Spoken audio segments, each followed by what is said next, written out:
एक दिन भगवान बुद्ध एक सभा में प्रवचन दे रहे थे। वहाँ उपस्थित सभी लोग भगवान बुद्ध के प्रवचनों को बड़े ध्यान से सुन रहे थे।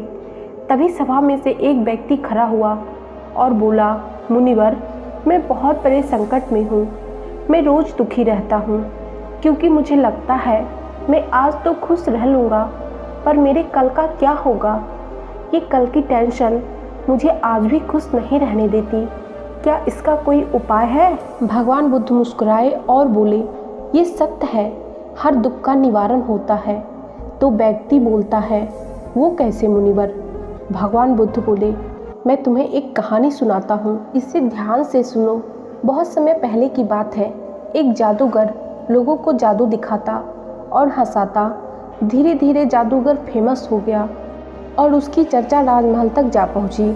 राजा ने भी उसे जादू दिखाने के लिए बुलाया तो जादूगर ने सोचा, बड़ी कमाई करने का अवसर आ गया है। जादूगर मन ही मन सोच रहा था कि आज मेरे जीवन में मुझे सबसे अच्छा कमाई करने का मौका मिला है। मैं राजा को कोई अच्छा जादू दिखा दूंगा और एक अच्छा सा इनाम जीत लूँगा। यही सब सोच ही रहा था कि तब तक वो दरबार पहुंच जाता है। दरबार पहुंचते ही वह जादूगर सोचने लगा कि आखिर कौन सा जादू दिखाऊं। सारे जादू तो मैं दिखा चुका हूँ, आज कुछ नया करता हूँ। और जादूगर ने राजा का मुकुट ही गायब कर दिया। जैसे ही मुकुट गायब हुई, सभी दरबारी हंसने लगे और राजा को अपनी ये तौहीन लगी और वो जादूगर पे गुस्सा करने लगा। गुस्से में आकर उसने कहा, इस जादूगर को काल कोठरी में डाल दो और 1 सप्ताह बाद इसको फांसी की सज़ा दे दो। जादूगर गया तो जादू दिखाने था, इनाम पाने के लिए, पर उसे कोठरी में डाल दिया गया। और जैसे ही उसकी पत्नी को ये बात पता चली, वो रोती बिलखती पहुंची अपने पति से मिलने। जब वो अपने पति के पास गई, उसने देखा तो जादूगर मुस्कुरा रहा था। उसकी पत्नी बोलने लगी, तुम पागल तो नहीं हो गए हो? 7 दिन बाद तुम्हें फांसी दे दी जाएगी और तुम मुस्कुरा रहे हो। जादूगर ने कहा, तुम चिंता क्यों कर रही हो? अभी तो 7 दिन का समय है। अभी मुस्कुराओ, खुश रहो, सब ठीक हो जाएगा। ये बात सुनकर पत्नी को लगा कि यह पागल हो गया है, मौत को सामने देखकर बौखला गया है। यह सब देखकर और सुनकर उसकी पत्नी वहाँ से चली गई। वह उसे रोज़ मिलने आती और वह रोज़ कहता, आज 5 दिन बचे हैं, आज 4 दिन बचे हैं, आज 3 दिन बचे हैं।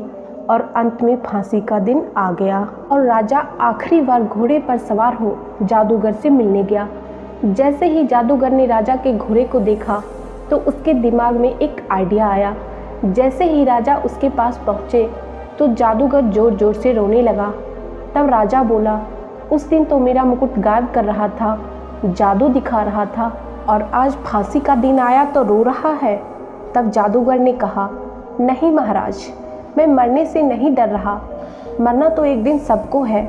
मुझे तो इस बात का अफसोस है कि मैं बरसों से एक कला सीख रहा था। उस कला में मैं घोड़े को उड़ाना सीख रहा था और वो काम सिर्फ 2 साल में पूरा होने वाला था। अब वो कला मेरे साथ ही चला जाएगा। तब जादूगर की बात सुन राजा के मन में आया कि जादूगर उड़ने वाला घोड़ा तैयार कर रहा है और अगर वो घोड़ा मेरे पास आ गया तो मैं बड़े से बड़ा युद्ध आसानी से जीत जाऊंगा। ये सब सोचकर राजा जादूगर से कहा कि एक घोड़ा अगर तुम मुझे दे दो तो मैं तुम्हें फांसी नहीं दूंगा। अगर ये काम तुम 2 साल में कर सकते हो तो करो, 2 साल के लिए मैं तुम्हें रिहा करता हूँ। वहाँ से निकलकर जादूगर अपनी पत्नी के पास पहुँचा और देखा कि पत्नी रो रही है और घर में मातम सा माहौल है। जैसे ही पत्नी ने उसे देखा, वह खुश हो गई और जादूगर से पूछा, राजा ने तुम्हें क्यों छोड़ दिया? तब जादूगर ने कहा, एक शर्त पर छोड़ा है, मुझे 2 साल में एक उड़ने वाला घोड़ा देना है। यह सुनकर पत्नी फिर गुस्सा होने लगी और बोली, तुम पागल तो नहीं हो गए हो? ये फिर कैसा वादा करके आए हो? कहाँ से लाओगे उड़ने वाला घोड़ा? ये तो हो ही नहीं सकता। तो जादूगर ने कहा, ये तो मुझे भी पता है कि ये नहीं हो सकता, पर 2 साल का जो समय मिला है उसे हम खुशी से जी सकते हैं। समय निकलता गया और 2 साल बाद राजा की मौत हो गई। कहानी जब खत्म हुई तो महात्मा बुद्ध बोले, हर चीज़ का निवारण हो सकता है। अगर शांति से काम लें तो हर समस्या का समाधान जरूर मिलेगा। दोस्तों, इस कहानी से हमें यही सीख मिलती है, हमें आज में खुश रहना चाहिए। लोग कल की चिंता में अपना आज भी खराब कर देते। जिस कल को हमने देखा ही नहीं, उसकी क्या चिंता करना, जो होगा अच्छा ही होगा। दोस्तों, इसलिए आज को खुलकर जियो।